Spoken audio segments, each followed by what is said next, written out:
UP के आजमगढ़ में Samajwadi party के अध्यक्ष अखिलेश यादव की सुरक्षा में बड़ी चूक हुई है। सपा प्रमुख के कार्यक्रम के दौरान एक शख्स सुरक्षा घेरे को तोड़कर मंच तक पहुंचा। इससे सुरक्षा कर्मियों में हड़कंप मच गया। करीब 5 मिनट तक कड़ी मशक्कत के बाद उसे एरिया से बाहर निकाला गया। वहीं इस घटनाक्रम को लेकर सपा नेताओं का कहना है कि अच्छे कार्यक्रम को खराब करने के लिए प्रशासन की साजिश है। पूर्व मुख्यमंत्री अखिलेश यादव गुरुवार को आजमगढ़ पहुंचे थे, जहां उन्होंने रैली को संबोधित भी किया। इस रैली के दौरान एक युवक सुरक्षा घेरे को तोड़ते हुए स्टेज की तरफ बढ़ गया। ये देखते ही पुलिसकर्मियों ने उसे रोकने की कोशिश की, लेकिन वो रुका नहीं और स्टेज की तरफ बढ़ता गया। यहाँ तक कि पुलिसकर्मियों के साथ भी धक्का मुक्की की।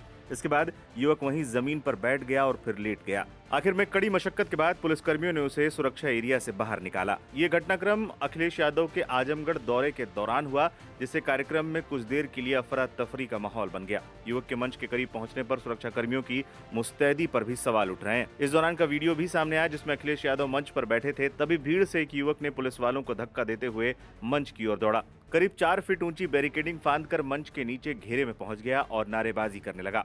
इतने में पुलिसकर्मियों ने उसे घेर कर रोक लिया। थोड़ी देर बाद सुरक्षा के जवानों ने उसे वहां से हटा दिया। बताते चले, अखिलेश यादव के आजमगढ़ दौरे को लेकर ब्राह्मण समाज में व्यापक रोष देखने को मिला था। इटावा कांड के बाद समाजवादी पार्टी के अध्यक्ष अखिलेश यादव के कथित ब्राह्मण विरोधी बयान को लेकर लोग सपा प्रमुख के खिलाफ नारेबाजी जता रहे थे। लोगों ने अपने घरों पर काले झंडे लगाकर विरोध दर्ज कराया था। मनुवादी के रास्ते पर चल रही है भाजपा। अखिलेश यादव ने अपने भाषण में बीजेपी पर तीखा हमला बोला। उन्होंने कहा कि भाजपा संविधान से नहीं चलना चाहती, इनका रास्ता कुछ और है। Aim right, achieve big. At KR Mangalam University, we provide you the platform to turn your dreams into reality. At KR Mangalam University. ये मनुवाद के रास्ते पर चलना चाहते हैं, लेकिन पीडीए उनका रास्ता कभी स्वीकार नहीं करेगा। आजमगढ़ और इसके आसपास के जिलों के लोग समाजवादी आंदोलन के साथ मजबूती से खड़े हैं। आजमगढ़, गाजीपुर और अम्बेडकर नगर में हमने सारी सीटें जीती। लोकसभा चुनाव में भी हमने अब तक की सबसे ज्यादा सीटें जीती। इतिहास गवाह है कि जो लोकसभा जीतता है वही विधानसभा भी जीतता है। सपा प्रमुख ने आगे ये भी कहा कि हम न केवल उस संविधान को मजबूत करेंगे, बल्कि बीजेपी जो आरक्षण छीनने की कोशिश कर रही है उसका भी विरोध करेंगे। कि जब जब बिहार के चुनाव आते हैं, ये कहीं ना कहीं आरक्षण के खिलाफ बोलने लगते हैं, संविधान के खिलाफ बोलने लगते हैं, समाजवाद के खिलाफ बोलने लगते हैं, सेक्युलरिज्म के खिलाफ बोलने लगते हैं। और सच्चाई तो ये है कि ये सीधे सीधे जब आरक्षण के खिलाफ नहीं बोल पाते हैं, इन्हें अपने वोट का डर सुनाई देता है, दिखाई देता है, तो सीधा सीधा आरक्षण के खिलाफ नहीं बोल पाते हैं। इसीलिए पीछे से मुड़ करके वो पीछे से कहते हैं कि समाजवाद खत्म होना चाहिए, सेक्युलरिज्म खत्म होना चाहिए।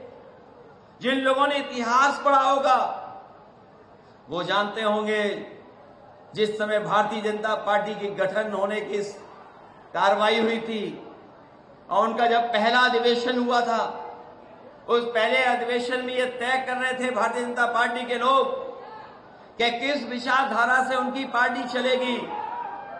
एक विचारधारा तो वो विचारधारा थी जो वो चाहती थी कि अपनी पुरानी विचारधारा पर उनकी पार्टी चले, लेकिन उसमें ऐसे भी लोग थे जो जानते थे कि भारत के लोग कभी भी उस रास्ते को अपना रास्ता नहीं बनाएंगे।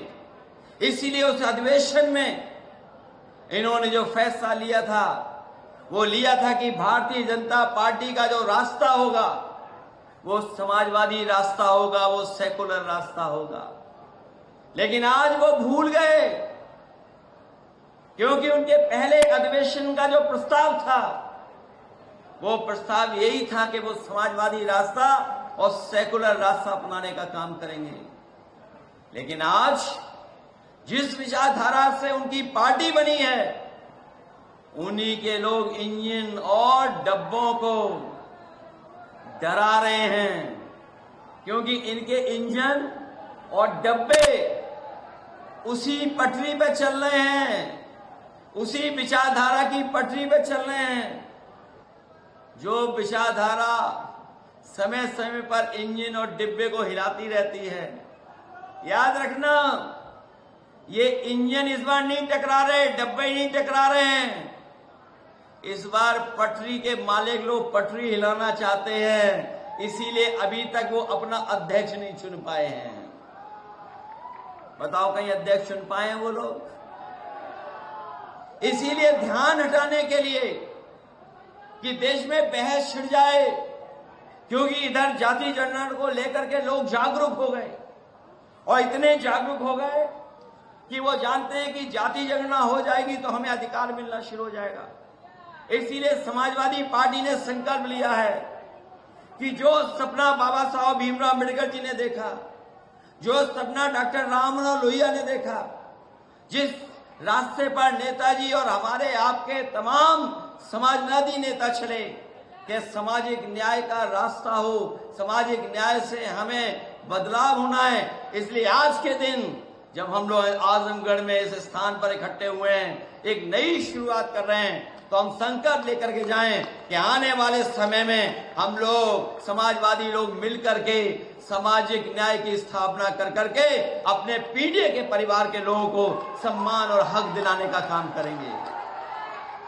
ये पीढ़ी सामाजिक न्याय के राज की स्थापना का संकल्प ही हमारे पीढ़ी परिवार से को सम्मान दिलाने का काम करेगा।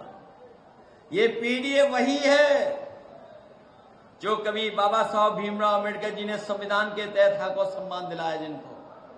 ये पीढ़ी वही है जिसको हम और आप लोग बहुजन समाज कह करके बुलाते थे।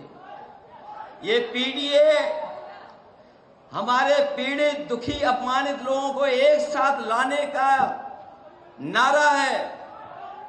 न पीढ़ी में हमारे सब समाज के लोग एक साथ खड़े होकर के दिखाई दे रहे हैं।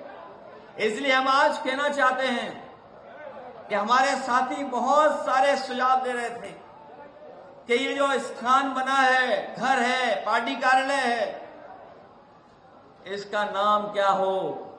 बहुत सारे सुझाव आए हैं, लेकिन मैं सोचता हूं मुझे जो समझ में आ रहा है, शायद हमें इस जगह का नाम और इस कार्यालय का नाम पीडीए भवन कर करके रखना चाहिए। ये पीडीए भवन के नाम से जाना जाएगा, क्योंकि पीडीए एकता ही हमें सत्ता दिलाएगी। पीडीए एकता ही हमारे सामाजिक न्याय के राज की स्थापना का रास्ता खोलेगी। जो लोग आज घबराए हुए हैं, उनकी सोचो भाषा क्या हो गई है।